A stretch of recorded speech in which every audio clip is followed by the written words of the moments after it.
প্রথম আসমানে নবীজির সাথে দেখা হলো হযরত আদম আলাইহিস সালাতু ওয়াস সালামের। জিবরাইল আলাইহিস সালাম পরিচয় করায়া দিলেন। আদম আলাইহিস সালাম নবীজিকে দোয়া করলেন। সফর শুরু হলো দ্বিতীয় আকাশের। ওইখানে ফেরেশতারা দরজা খুলে দিল, অভিবাদন জানালো। দ্বিতীয় আসমানে ঈসা ইয়াহইয়া আলাইহিস সালাম এনরা পরস্পর হলেন খালাতো ভাই। ওনাদের সাথে দেখা হলো, পরিচয় করায়া দিলেন জিবরাইল আলাইহিস সালাম। উভয়ের সাথে কথোপকথনের পর তৃতীয় আসমানের দিকে সফর শুরু হয়ে গেল। এইবার তৃতীয় আসমানে ফেরেশতারা দরজা খুলল, অভিবাদন জানাইল, স্বাগতম জানাইল। তৃতীয় আসমানে রাসূল আকরাম সাল্লাল্লাহু আলাইহি ওয়াসাল্লামের সাথে দেখা হলো ইউসুফ আলাইহিস সালামের। জিবরাইল আলাইহিস সালাম পরিচয় করায়া দিলেন। নবীজি দুনিয়ায় আইসা ইউসুফ আলাইহিস সালামের সৌন্দর্যের বর্ণনাও করেছেন। এইবার শুরু হয়ে গেল চতুর্থ আসমানের সফর। চতুর্থ আসমানের দরজা খুলে দেওয়া হলো, ফেরেশতারা নবীজিকে অভিবাদন জানাইলেন। এরপরে চতুর্থ আসমানে দেখা হয়ে গেল ইদ্রিস আলাইহিস সালামের সাথে। জিবরাইল আলাইহিস সালাম পরিচয় করায়া দিলেন। ইদ্রিস আলাইহিস সালাম অন্যান্য নবীদের মতো দোয়া করলেন। সফর শুরু হয়ে গেল পঞ্চম আসমানের। দরজা খুলে দেওয়া হলো, ফেরেশতারা নবীজিকে অভিবাদন জানাইলেন। পঞ্চম আসমানে গিয়ে সাক্ষাৎ হলো মূসা হারুন আলাইহিস সালামের সাথে। হারুন আলাইহিস সালাতু ওয়াস সালাম তার সাথে পরিচয় হলো, দোয়া কইরা দিলেন। এইবার সফর শুরু হয়ে গেল ষষ্ঠ আকাশের। আকাশের দরজা খোলা হলো। ষষ্ঠ আকাশে মূসা আলাইহিস সালামের সাথে দেখা হলো।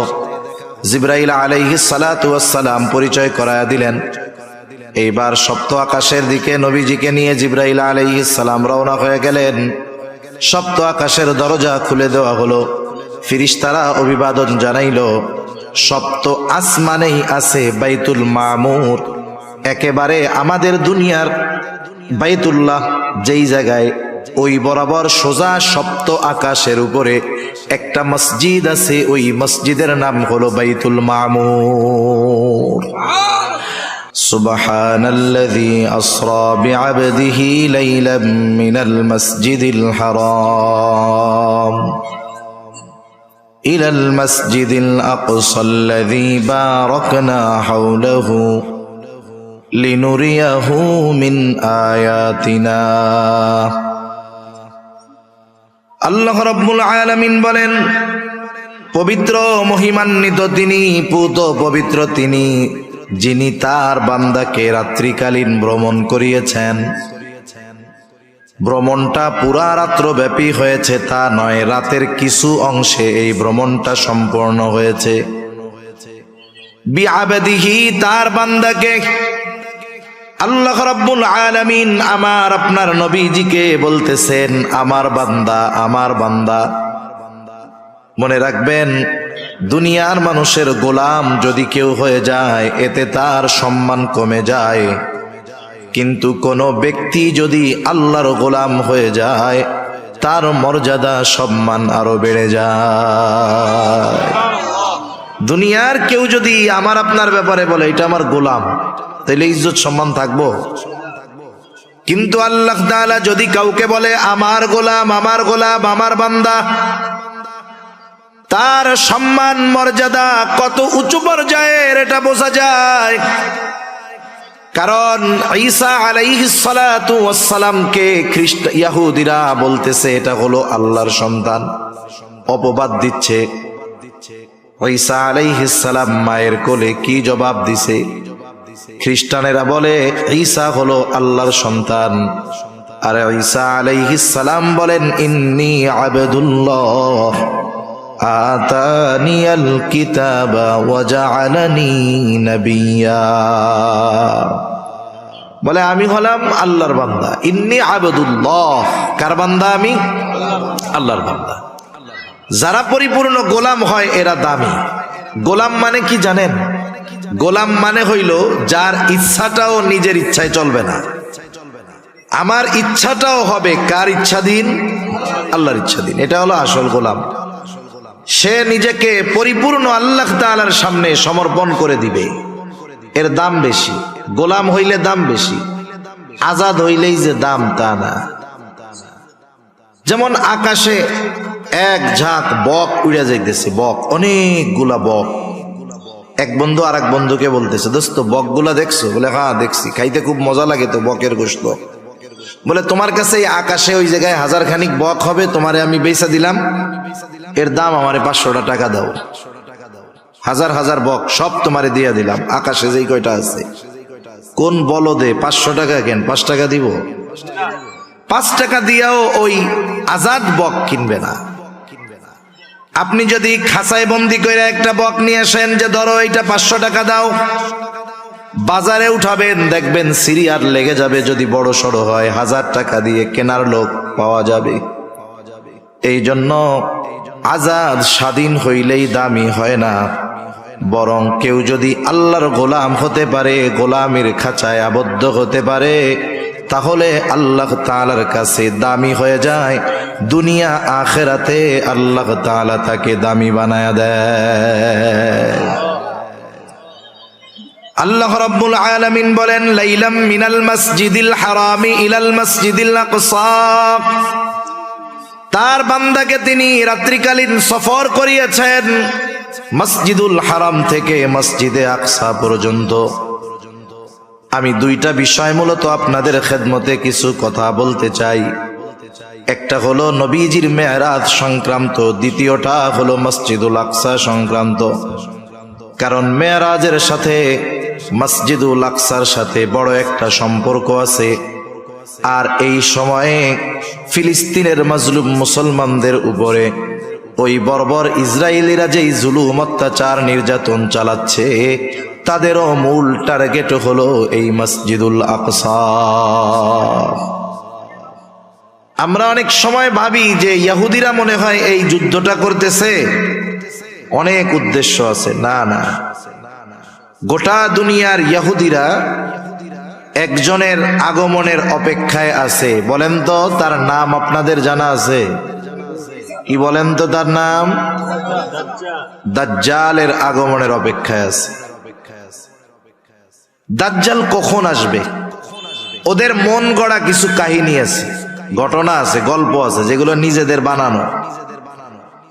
ওরা একটা গল্প বানাইছে যে বর্তমান মসজিদুল আকসা, যেটা বাইতুল মুকাদ্দাস, মসজিদুল আকসা, এগুলো একটা থেকে আর একটা পৃথক না, এগুলো সব একসাথে।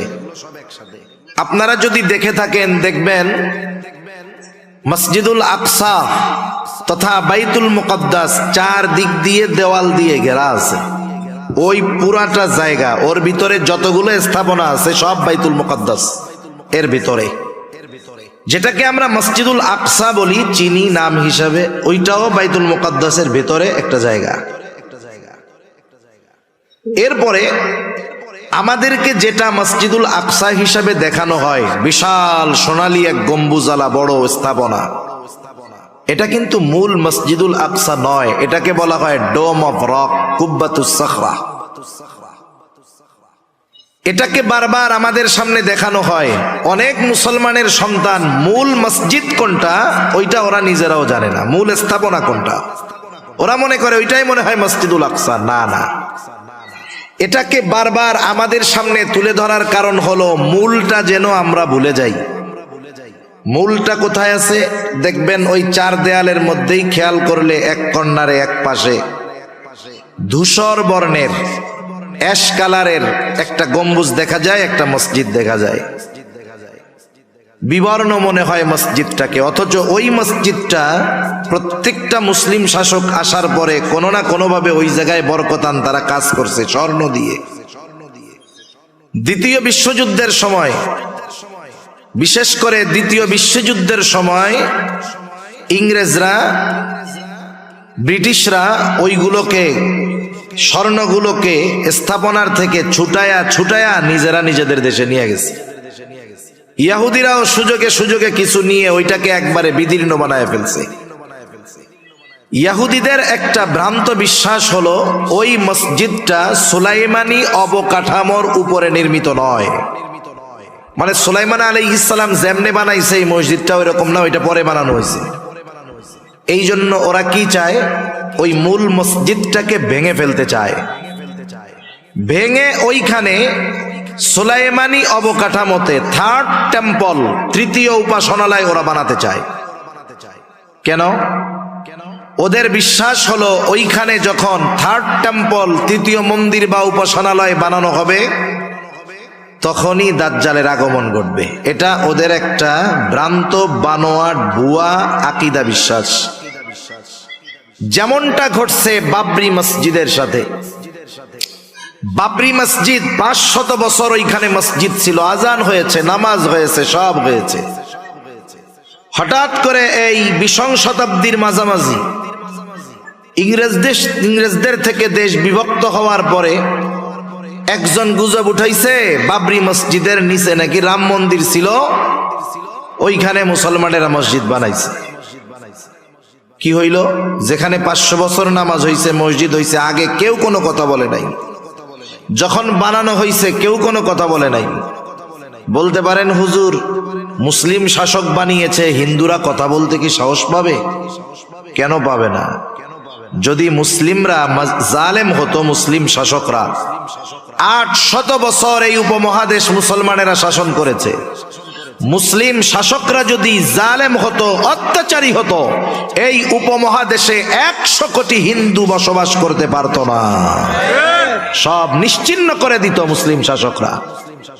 অথচ ইতিহাসের পাতা খুললে দেখবেন সব সময় এই উপমহাদেশে হিন্দুদের সংখ্যা বেশি থেকেছে। এটা একটা বানোয়াট কথা। মূল কথা হলো ওরা কি চায়। উপমহাদেশে মোগল সাম্রাজ্যের প্রথম সম্রাট ছিলেন সম্রাট বাবর। ভালো একজন মানুষ ছিলেন উনি। মূলত যারা হিন্দুত্ববাদ প্রতিষ্ঠা করতে চায় ওরা গোটা ভারত থেকে, উপমহাদেশ থেকে মুসলমানদের স্থাপনা এবং মুসলমানদের নাম চিহ্ন এরা মুছে দিতে চায়। ঐতিহাসিক স্থাপনাগুলোর নাম পরিবর্তন করে ফেলতে চায়। আগ্রার তাজমহলের নাম পরিবর্তন করতে পারবে হয়তো, এরপরে দিল্লির কুতুব মিনারের নাম হয়তো পরিবর্তন করে ফেলতে পারবে, কিন্তু মসজিদের নাম তো আর রাম মসজিদ রাখতে পারবে না। পারবে? তাহলে বোঝা গেল এইটার নাম তো আর পরিবর্তন করা যাবে না। তাহলে এটাকে ভাঙতে হবে কেমনে? এখানে এক ধর্মীয় সিম্প্যাথির খেলা দেখাতে হবে। এই ধর্মীয় বিষয়টাকে কাজে লাগিয়ে ওরা ওখানে গুজব ছড়াইয়া দিল এর নিচে রাম মন্দির ছিল, মুসলমানরা জোর করে এই মসজিদ করেছে, সুতরাং এই মসজিদ রাখা যাবে না। এক সময় মসজিদ ভেঙে ফেললো, এই মামলা কোর্টে গেল, যা হবে তাই ম্যাচ ফিক্সিং করাইতো। কি হবে বলা বলে তো জানাই কথা।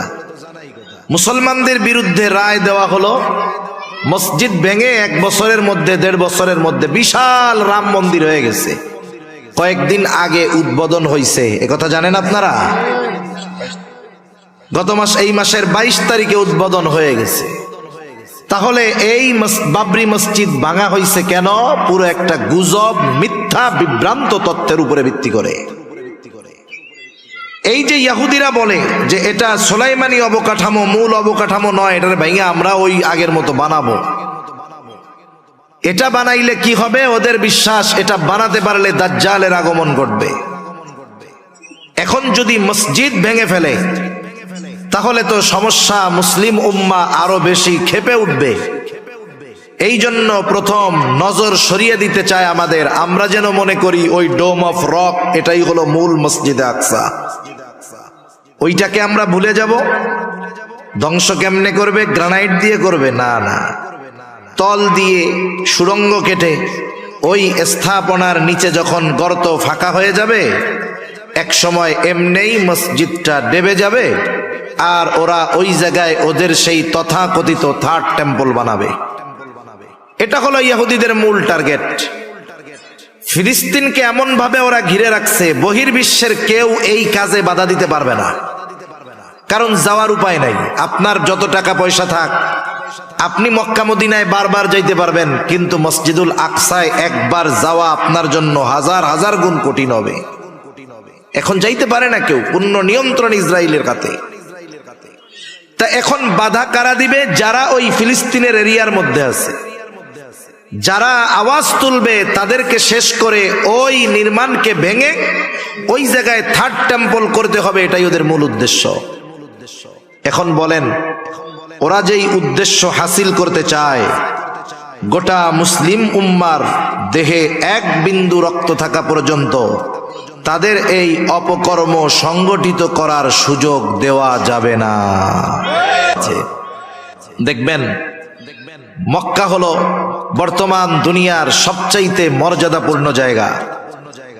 এই বাইতুল্লাহর ব্যাপারে ইহুদি খ্রিস্টান কোনোদিন বলবে না এটা আমাদের, এটা কোনোদিন বলবে না। মদিনার ব্যাপারেও ওরা বলবে না যে এটা আমাদের, কোনোদিন বলবে না। কিন্তু বাইতুল মুকাদ্দাস এটা এমন একটা জায়গা, এইখানের দাবিদার যেমন খ্রিস্টানেরা, এই জায়গার দাবিদার ইহুদিরা, এই জায়গার দাবিদার মুসলমানেরা। এবং ঐতিহাসিকভাবে বাস্তবতা হলো বাইতুল মুকাদ্দাসের সর্বোচ্চ অধিকার মুসলমানদের, এ ব্যাপারে কোনো সন্দেহ নাই। এজন্য মক্কা মদিনার পরে তৃতীয় পবিত্র স্থান হিসাবে প্রত্যেকটা মুসলমানের অন্তরে মসজিদুল আকসার মোহাব্বত, বাইতুল মুকাদ্দাসের মোহাব্বত থাকার দরকার আছে না নাই? এই জন্য এই মসজিদ সম্পর্কে কয়েকটা কথাও আমি আপনাদের খেদমতে বলবো ইনশাআল্লাহ। তাহলে আল্লাহ রাব্বুল আলামিন বললেন, মিনাল মসজিদিল হারামি ইলাল মসজিদিল আকসা, তিনি তার বান্দাকে মসজিদুল হারাম থেকে মসজিদে আকসা পর্যন্ত সফর করাইলেন, রাত্রিকালীন ভ্রমণ করাইলেন।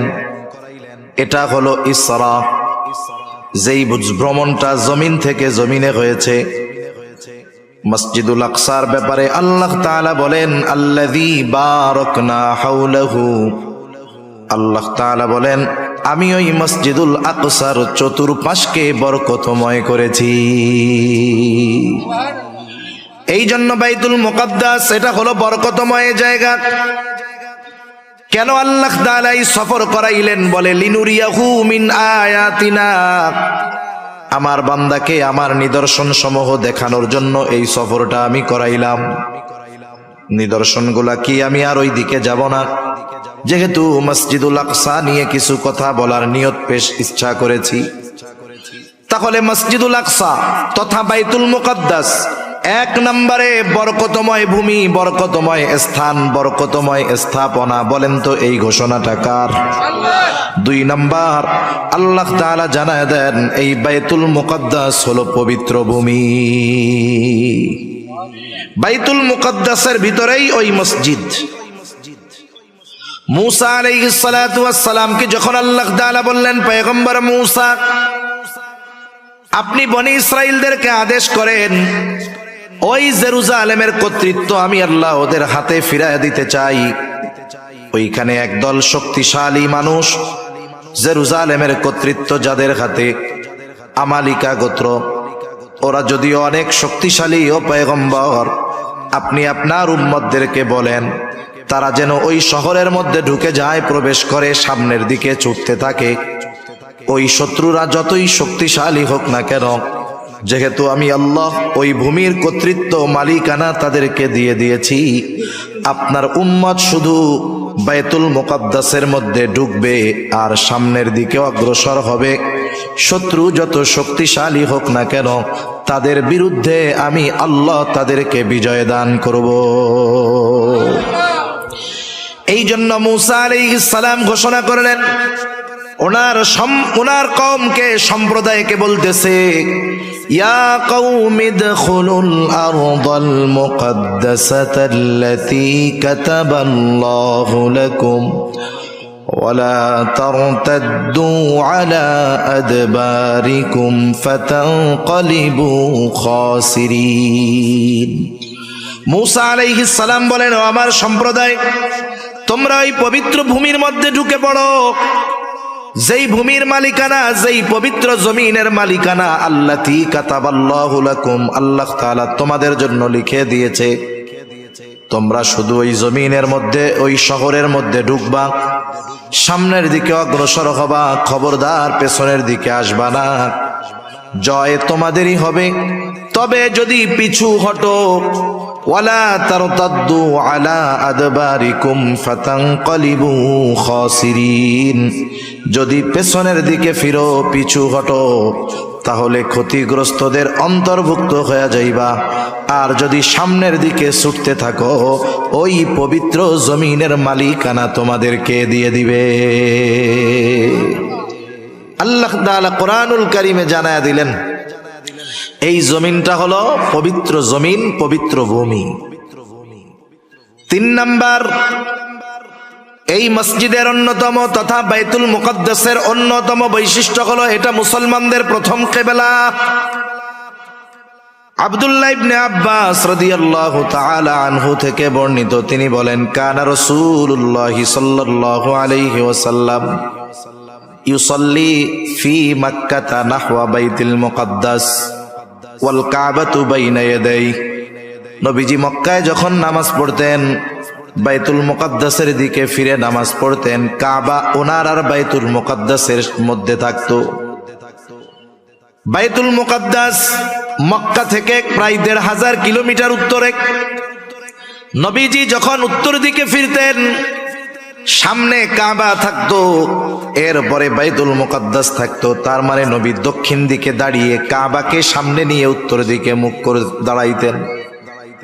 বাদামা হাজারা ইলাল মাদিনাতি 16 শাহরা, নবীজি যখন মক্কা থেকে মদিনায় হিজরত করলেন, 16 থেকে 16 মাস নবীজি বাইতুল মুকদ্দাসের দিকে ফিরে নামাজ পড়ছেন।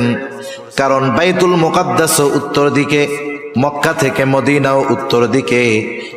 নবীজি মক্কায় থেকে যখন বাইতুল মুকদ্দাসের দিকে ফিরতেন, কাবাকে সামনে রাখতে পারতেন, কিন্তু মদিনা থেকে যখন বাইতুল মুকদ্দাসের দিকে ফিরে নামাজ পড়লেন, ওই সময় কাবা সামনে নয় বরং পেছনে পড়ে গেল।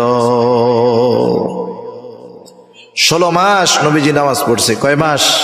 16 মাস। নবীজি মদিনায় হিজরত করে যাওয়ার পরে, গরম পানিটা আছে না, একটু পানি দিয়েন, গলা ব্যথাচ্ছে।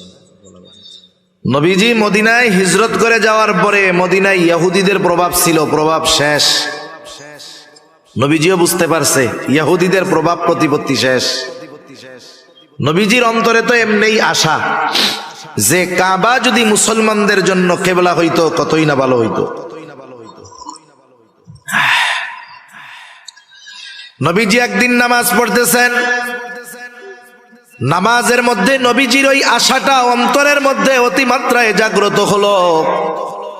নামাজ পড়েন আর আকাশের দিকে নবীজি তাকান, মনের মধ্যে কি চায়, কোন আশা নিয়ে নবীজি আকাশের দিকে তাকায় বলেন তো? দুনিয়ার কেউ জানুক আর না জানুক, বুঝুক আর না বুঝুক, যিনি জানেন, যিনি বোঝেন, তিনি কে? আল্লাহ রাব্বুল আলামিন বলেন, ক্বাদ নারা তাকাল্লুবা ওয়াজহিকা ফিস সামা। আপনি যে বারবার আকাশের দিকে তাকান, আল্লাহ তাআলা বলেন আমি তো সেইটা দেখি। কেন তাকান তাও আল্লাহ তাআলা জানেন। এই জন্য আল্লাহ রাব্বুল আলামিন বলেন, ফালানুওয়াল্লিয়ান্নাকা কিবলাতান তারদাহা। আল্লাহ রাব্বুল আলামিন বলেন, ফালানুওয়াল্লিয়ান্নাকা কিবলাতান তারদাহা, আমি আপনার কিবলাকে পরিবর্তন করে দিব আপনি যেই দিকটাতে চান ওই দিকে। নবীজি চান, আশা করেন যে আমার মুসলমানদের কিবলা হবে বাইতুল্লাহ। আল্লাহ তাআলা বলেন, আপনার কিবলা আমি পরিবর্তন করে দিব যে দিকটা আপনি চান। নামাজ হইছে 2 রাকাত। আল্লাহ তাআলা ফরমান পাঠায়া দিলেন, হাবিব দেরি করার প্রয়োজন নাই, আপনি এখনই ফিরে যান, চেহারাটা ঘুরায় ফেলেন। ফাওয়াল্লি ওয়াজহাকা শাতরাল মসজিদিল হারাম, আপনি আপনার চেহারাটা মসজিদুল হারামের দিকে ঘুরায় নেন। বাকি 2 রাকাত নামাজ নবীজি ওই জায়গায় পড়লেন।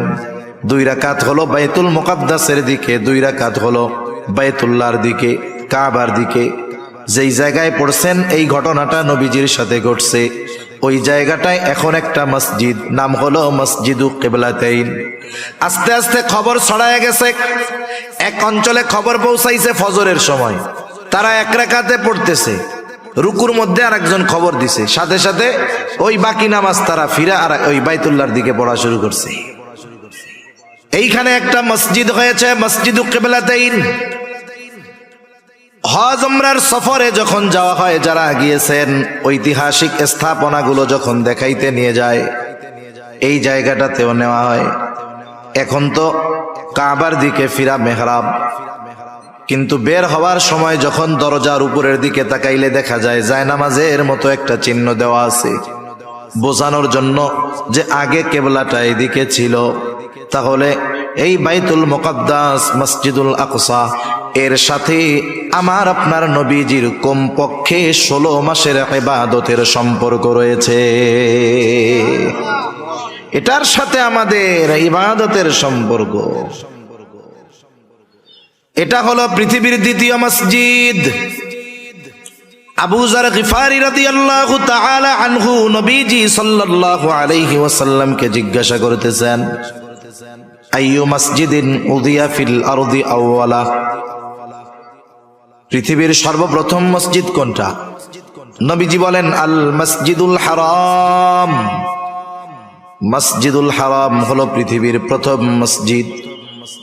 আল্লাহ তাআলাও বলেন, ইন্না আউওয়ালা বাইতিন মুদিআ লিন-নাস লাল্লাযী বিবাক্কাতা মুবারাকান ওয়া হুদাল লিল আলামিন। মানুষের জন্য এই পৃথিবীতে প্রথম ঘর যেটা বানানো হয়েছে মক্কায় অবস্থিত। দুইটা বিষয় হতে পারে, মুফাসসিরিনে কেরাম বলেন, একটা হলো মানুষের ঘর হোক আর ইবাদতের ঘর হোক, এই ঘরই প্রথম ঘর, এর আগে কোনো ঘর দুনিয়াতে ছিল না। দুই নাম্বার হতে পারে মানুষের ঘর হয়তো আগেই হয়েছে, কিন্তু এটা দুনিয়ায় ইবাদতের প্রথম ঘর, প্রথম মসজিদ।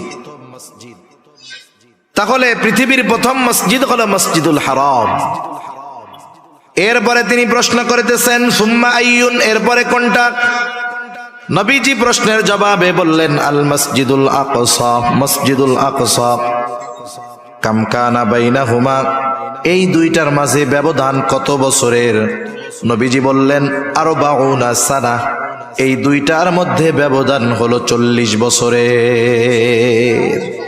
40 বছরের ব্যবধানে এই দুইটা মসজিদ হইছে। এটা পৃথিবীর দ্বিতীয় মসজিদ। এই মসজিদের অন্যতম ফজিলত কি? পৃথিবীর 3টা মসজিদ ছাড়া পৃথিবীর অন্য কোন মসজিদ বরকত মনে করে সফর করে দেখতে যাওয়ার সুযোগ নাই। সেটা 60 গম্বুজ হোক আর 206 গম্বুজ হোক। আপনাদের বরিশালে একটা মসজিদ আছে, ওইটা হোক, যেটা হয় হোক, ফজিলত মনে করে এই 3 মসজিদ ছাড়া পৃথিবীর অন্য কোন মসজিদে যাওয়ার বৈধতা নাই। অনেক মানুষ এমন হয় 60 গম্বুজ মসজিদে গেছে ফজিলত মনে কইরা, জোহরের নামাজের সময় গিয়ে উপস্থিত হইছে, কিন্তু নামাজ কালাম কিছু পড়ে নাই, বাইরে দিয়া ঘুরছে আর বিড়ি টানছে। নামাজ কালাম শেষ, লোকজন বের হয়ে গেছে। এইবার অজু কইরা যায় 2 রাকাত নামাজ পড়ছে। একজন জিজ্ঞাসা করে, কিসের নামাজ পড়লি? এদিকে এসে পড়লে ফজিলত আছে, এই জন্য পড়ছি। এই ফজিলত মনে করে নামাজ পড়লে সওয়াব হবে না উল্টা গুনাহ হবে? কোন? পৃথিবীর কোন মসজিদ সফর করবে বরকত মনে করে এই 3 মসজিদ ছাড়া কোন মসজিদে করার সুযোগ নাই। বরং এই 3 মসজিদে সুযোগ হইলে যাওয়া জরুরি।